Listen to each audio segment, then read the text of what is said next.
Can you get a bad dude?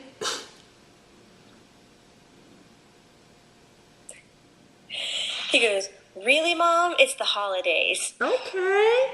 Well, what about one of the nicer bad dudes? Jack the Ripper, Bonnie and Clyde, Vlad the Impaler. I know you don't like him very much. Jesse James, Lee Harvey Oswald.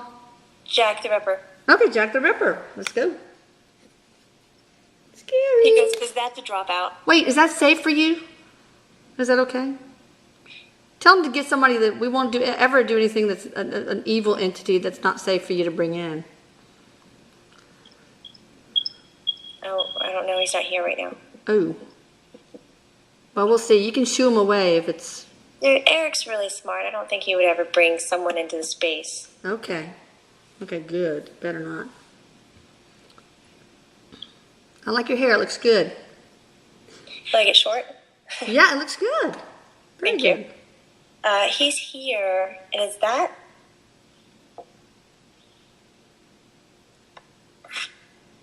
Does it look creepy?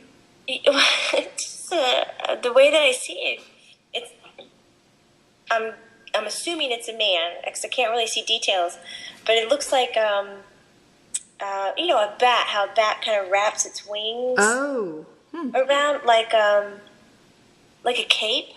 Oh, is it around his head and all that? You don't see the arms, you don't really see the legs, it's just fabric, like a cocoon. Oh, wow, interesting. There's a square shape on the head, so I'm assuming that's a hat. Okay. But all black tones. Oh, I guess so. Hello, Mr. Ripper?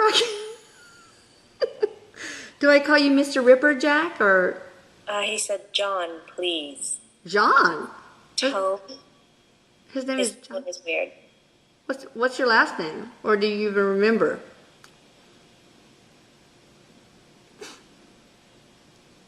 Higelman. Oh, okay. Wow. Well, my first question, sir, is why did you commit the atrocities you did? Was it some sort of spiritual mission, or were you just lost?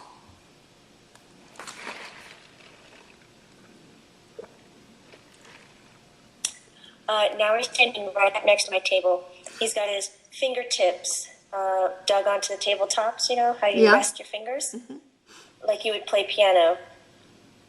And he leans in from the waist, not from like the head down, straight posture. He just kind of leans in. He's not a very tall man. Okay. Oh. I just think that's interesting because you make them larger than life. Yes. Erik keeps going, it's okay. And I'm like... You look nervous. You look nervous. Well, it's just... He's got a really deep voice, and there's nothing really joyful in his tone. Yeah. It says, my dear, it wasn't about spirituality, it was about science. Oh, really? Tell me more. He's explaining to me that he was a doctor. He was a physician, a surgeon. Oh. He said that he didn't have the opportunities to keep the bodies and examine them the way that he wanted to because it was... can you tell me again? Deemed immoral or... Okay, yeah. Health code violation, maybe? That makes them laugh. Oh, good. But apparently there really wasn't a health code. But it was the way that the body would have to be delivered back to the family. That if it was mutilated, then he would be fined or forced to stop working. Yeah. So the way that he wanted to examine bodies was seen as mutilation by other people, but for him it was the interest of science. Okay.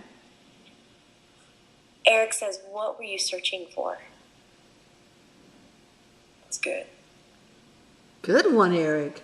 He said the soul, the mechanism for which the body works from.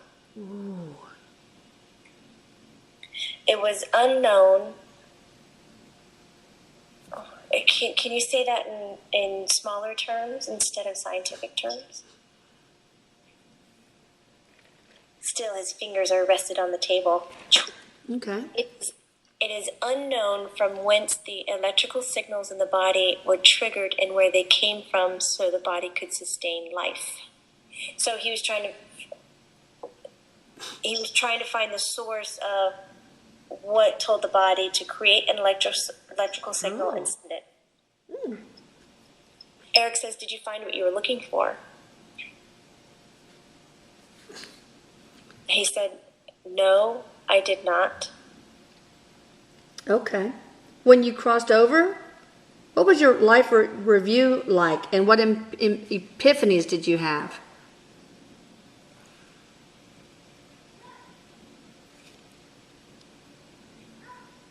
You must understand that I only took the lowest of lives. I never sacrificed anyone that was not a viable, I don't know that word. The guy's intelligent. He's not a freak. Yeah. He likes to use very large, big, fat words, and I'm lost. Uh-huh. He did not take people who were viable to society to make them grow. So he said, you must understand that when it came upon my time for my life review, I was very pleased with my work and my discoveries. My deepest disappointment was that what I discovered was not published in a proper way for other people to learn about how the human body functions. Well, would you like us to publish it for you? Oh, go ahead. I'm sorry. Erik says, you actually were able to publish things. He said, yes, through other people. So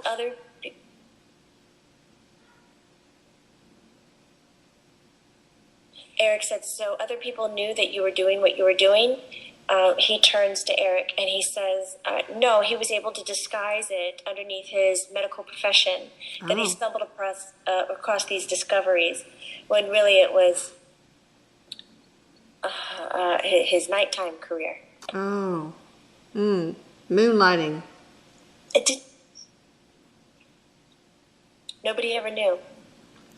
Yeah, wow, I did not know that. Well, moonlighting as you did, are you talking about you publish things now from the afterlife and sort of act as a muse to publish these things to scientists now, or did you publish it while you were alive? While he was alive. Okay. And would you like us to publish your findings? Would you like to share what you found with the world?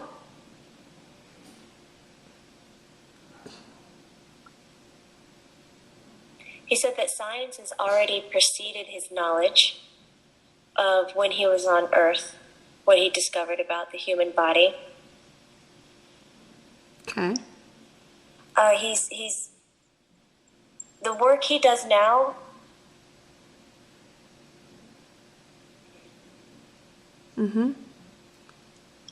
He's showing me these creepy pictures. People with their skins taken off. Oh, no. Oh. Tell him to please stop. He's talking about it being related solely to science. The bodies exhibit guy. Oh, yes, that guy. The one who, I can't remember, but yes. He's not American, he's foreign. Yeah, I can't remember, but yeah, I don't know. Russian or, right. He works with that man. Oh, okay. Interesting. It's the intrigue of the physical body. It's the passion. It's the drive for knowledge of how things work and how they look. Oh, okay. And really being so misunderstood because he took people's lives. The work that he does now is so praised. He really doesn't consider himself a murderer. Wow. Well, do you not think that every life has value? Every productive life has value, he says. Oh. Well, from a spiritual standpoint, don't you think that... were your victims part of the contract? Did they sign up for this? I mean, was this a higher spiritual goal? Erik's explaining it in more detail. He said yes. Yes. So your victims signed up for this before this life. Is that what you're saying? And what is the spiritual aspect of what you did? What was the spiritual experience? Was it meant as far as for you and for the collective? He doesn't believe that it's his spiritual collectiveness, but that he did it for the love of science, and that it did help science. Interesting. Do you have any regrets? Just ignorance here. Can I stop for a second? Sure. Was he did he, I've just never read about him. Did he cut the bodies in a certain way? I don't know. I know nothing about him, Jamie. I didn't read about him either. I chose to read like Helen Keller, not Jack the Ripper. Exactly. So. Sorry, Jack. Do you have any regrets, John? I'll say.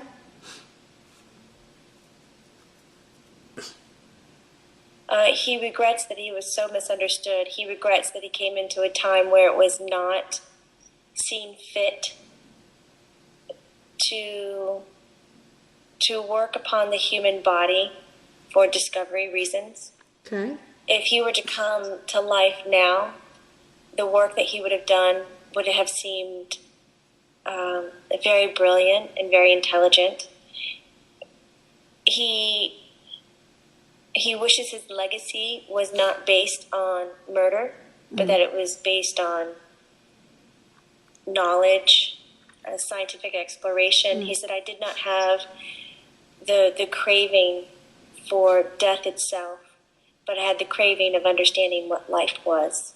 Do you think that you could have accomplished the same thing? Of course, I understand that you couldn't do to dead bodies, what you did to the living back then, but do you think that you could have done that, achieved the knowledge that you achieved by working on the dead, if that were possible? He just got tons of energy. He leans in further. He says, no. He says it would not have been the same discovery. You need a tissue that was live. Oh. He goes, the body is dead within minutes, and you only have a certain amount of time to see how the organ is functioning, stretching, and working. Again, could you please use words that are... It's something about the tissue structure. Okay. And it breaks apart when it doesn't have the oxygen. Necrosis? It starts to necrose. He probably used that word, maybe. What is it? Necrosis. What is that? Starts to die. The tissue starts to necrose, probably. Is that when it doesn't have the oxygen? Exactly. Or anoxia. He might use that word. Okay. So you're saying that you wish you had been at a different time, like today, where you could have had a person that just died, and you could have quickly done an autopsy. Yeah. Okay. Do you have a past life that influenced your last one?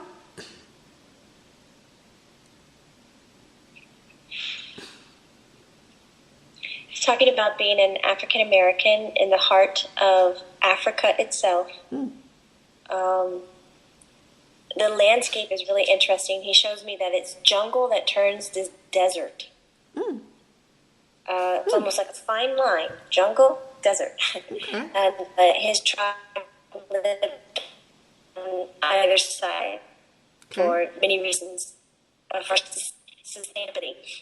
He said that he learned how to train and work with the monkeys.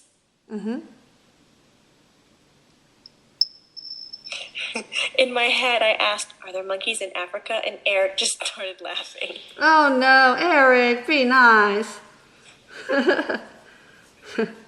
No, I thought there was... Because we don't have monkeys here. Well, I think that the only monkey... He just goes, we had a monkey in our family, and his name was Erik.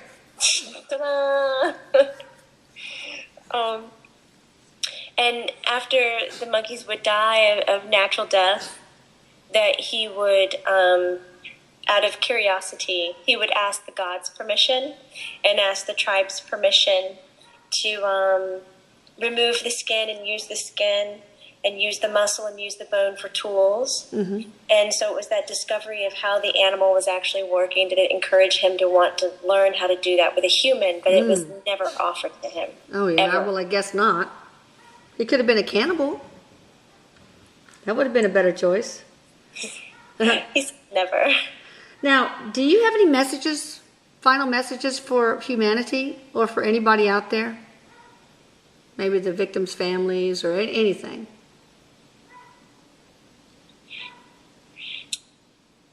His final message was,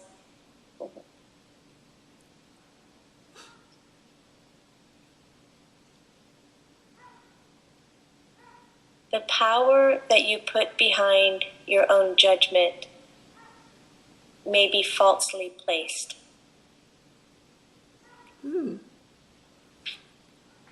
Okay. Erik goes, don't you want to tell us more? Yeah.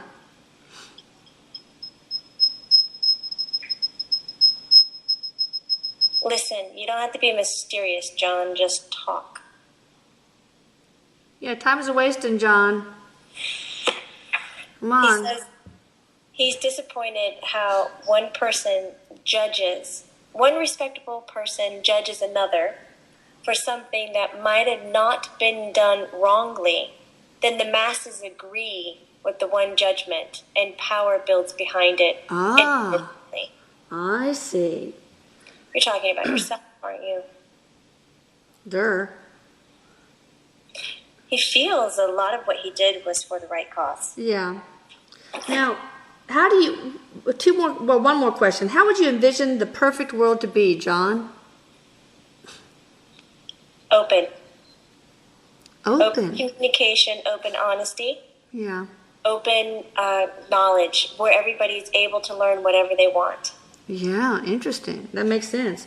Erik, you have any final questions for Mr. Ripper? Erik goes, nope. Okay. All right, well, thank you, John Higglebotham, or I'll have to look that one up.